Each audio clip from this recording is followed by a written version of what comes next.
ရှေ့ဆက်ပြီးတော့ဘယ်လိုကြံကြံပေးခြင်းလဲဆိုတော့ရင်ပေါ့နော်ဒီမြန်မာရွှေပြောင်းမျိုးဆက်တစ်ကလေးတွေပေါ့တက်ပညာပေါ့နော်အသိပညာတွေအကုန်လုံးဒီတဲ့မကတိုးတက်အောင်ခင်းနဲ့အညီလိုက်ပြီးတော့ပေါ့နော်ခင်းမြောင်လို့ပေါ့နော်ဒီတဲ့မကတိုးတက်အောင်မြောင်လို့လုပ်စေခြင်းတယ်ပေါ့ပြီးတော့မြန်မာရွှေပြောင်းမိခင်နေဆိုလို့ရှိရင်လည်းပေါ့နော်ထိုင်းစကားမတက်တဲ့အတွက်ပေါ့နော်ထိုင်းစာကိုလည်းထိုင်းစကားပြောလို့လည်းပေါ့နော်သင်တန်းလေးပို့ချပေးစေခြင်းပါတယ်ပေါ့နော်ခင်းမြေစွာနဲ့ပေါ့နော်ဒီတဲ့မကနီးစတစ်နဲ့ပို့ပြီးတော့မှသင်ချပို့ပေးစေခြင်းပါတယ်လို့လည်းပြောချင်ပါတယ်ရန်ကိုအားစိုက်တာတွေတွေ့ရတယ်။ရန်လေးနဲ့เป็นคนค้นหาคำตอบเป็นคนจัดกระบวนการที่จะให้น้องๆทำวิจัยเนี่ยในช่วงဒီပြီးမြောက်သွားတဲ့ leadership เนาะကျောင်းသားတွေကိုလည်းတွေ့ရတယ်ပေါ့နော်သူတို့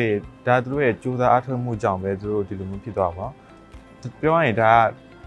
ကဘဝကြီးတစ်ဆင့်ပေါ့နော်ကိုသွားရမယ်ရှေ့ဆက်ရမယ်လမ်းခီးမှာဒါလည်းအတွေ့အကြုံတစ်ခုပဲပေါ့နော်ပြီးတော့နောက်ထပ်ဆိုရင်လည်းလူငယ်တွေပို့ပြီးတော့ resource ယူနေတဲ့ခွင့်ရေးတွေတောင်းရာတွေကိုပို့ပြီးတော့လုပ်ပေးဖို့အကြံပေးချင်တယ်ပေါ့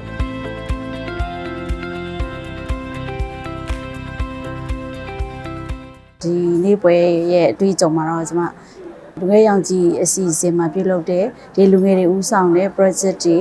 အားလုံးနှစ်သက်သဘောကျတယ်ပေါ့နော်။ဘာလို့လဲဆိုတော့ဒီ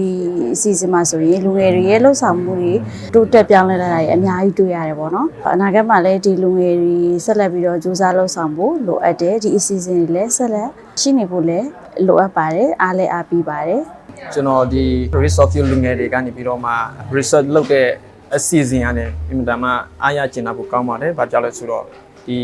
လူငယ်တွေရဲ့အသိပညာဘုဒ္ဓတွေထဲမှာဒီထိုင်းနိုင်ငံမှာအင်မတန်မှဒီအားနည်းနေတာကိုတွေ့ရတာပေါ့နော်ဒီလိုမျိုးဒီ resource လူငယ်တွေကနေပြီးတော့မှဒီ research လုပ်တဲ့အခါကျတော့ကျန်းမာရေးအမှတ်ခံချက်ပေါ့နော်အဲ့ဒီအပိုင်းမှာလည်းပဲအကျိုးကျေးဇူးတွေအများကြီးရရှိတာကိုတွေ့ရတယ်ပေါ့နော်ဒီလိုမျိုးအဖြစ်နောက်ပိုင်းကျရင်ပို့ပြီးတော့ပြင်ဆင်နိုင်မဲ့လူငယ်တွေရဲ့ဒီ research လုပ်ဆောင်မှုအပိုင်းမှာအင်မတန်မှအားရစရာကောင်းတာပေါ့နော်ကျွန်တော်တို့ဒီတွေ့ရပါတယ်နော်ဒီနေ့တက်လာတဲ့အခါကျတော့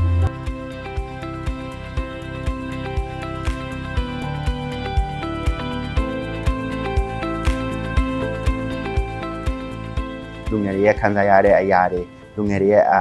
ကြုံတွေ့ရတဲ့အခက်အခဲလေးတွေပေါ့နော်အဲ့ဒီအခက်အခဲလေးတွေကိုသူတို့ကနေကြိုးကြိုးစားစားနဲ့နော်ပေါ်ထုတ်ပေးတဲ့အတွက်လည်းလိုအပ်တဲ့အကြောင်းအရာတွေကိုဆရာတို့ကနားလည်လိုက်ရတယ်ပေါ့နော်ဆိုတော့အဲ့ဒီ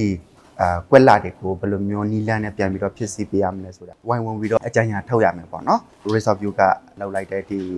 research လေးတွေကိုအရင်ကိုတန်ဖို့ရှိတယ်ပြီးတော့လည်းဆရာတို့ကိုဖိတ်လိုက်တဲ့အတွက်လည်းဆရာတို့အတွက်အများကြီးအကျိုးရှိတယ်ပေါ့နော်။ဘာဖြစ်လဲဆိုတော့နောက်လာမယ့်အစီအစဉ်လေးတွေထပ်လုပ်မယ့် activity လေးတွေလူငယ်တွေဘယ်လိုမျိုးကောင်းမွန်နဲ့ပူပေါင်းပါဝင်နိုင်မလဲပြီးတော့အခုလောဆယ်မှာရှိနေတဲ့အခက်အခဲတွေကိုဆရာတို့အနေနဲ့လည်းလူငယ်တွေကိုဘယ်လိုမျိုးနီးလန်းနဲ့ sport လုပ်ပေးနိုင်လဲဆိုတာကလည်းကိုကွယ်နဲ့မြင်လိုက်ရတယ်ပေါ့နော်။လူငယ်တွေနဲ့တွဲပြီးတော့အလုပ်လုပ်တဲ့အချိန်မှာဆိုရင်သူတို့မှာဘာအားသာချက်လေးတွေရှိတာလဲပြီးတော့ကို့မှာဘာအားသာချက်ရှိတာလဲသူတို့ကဘာအားနည်းချက်ရှိတာလဲကို့ကဘာအားနည်းချက်ရှိတာလဲဆိုတာနီးနော်ဖလှယ်လို့ရမှာပေါ့နော်ဘာဖြစ်လဲဆိုရင်ကိုကသူများနိုင်ငံမှာလာနေတဲ့အချိန်မှာဆိုရင်ဒီမတူညီတဲ့ဒလက်ထောင်းတားတွေပဲဖြစ်ဖြစ်မတူညီတဲ့ကိုယ့်ရဲ့ခံယူချက်တွေပဲဖြစ်ဖြစ်ပေါ့နော်သူတို့မှလည်းအဲ့လိုမျိုးခံယူချက်လေးတွေရှိတယ်ကို့မှလည်းခံယူချက်လေးတွေရှိတယ်ဒါပေမဲ့ဒီလိုမျိုးမတူညီတဲ့ခံယူချက်လေးတွေ culture လေးတွေကိုဒီကောင်းမှုတဲ့အဖြစ်တစ်ခုထွက်လာအောင်ဘယ်လိုမျိုးအလုပ်လုပ်ဆောင်ရမလဲဆိုတာကိုကလည်းသူတို့ကိုမှရှိတဲ့ activity တွေထဲကနေပါလာအောင်ဆွဲခေါ်ပေးပါ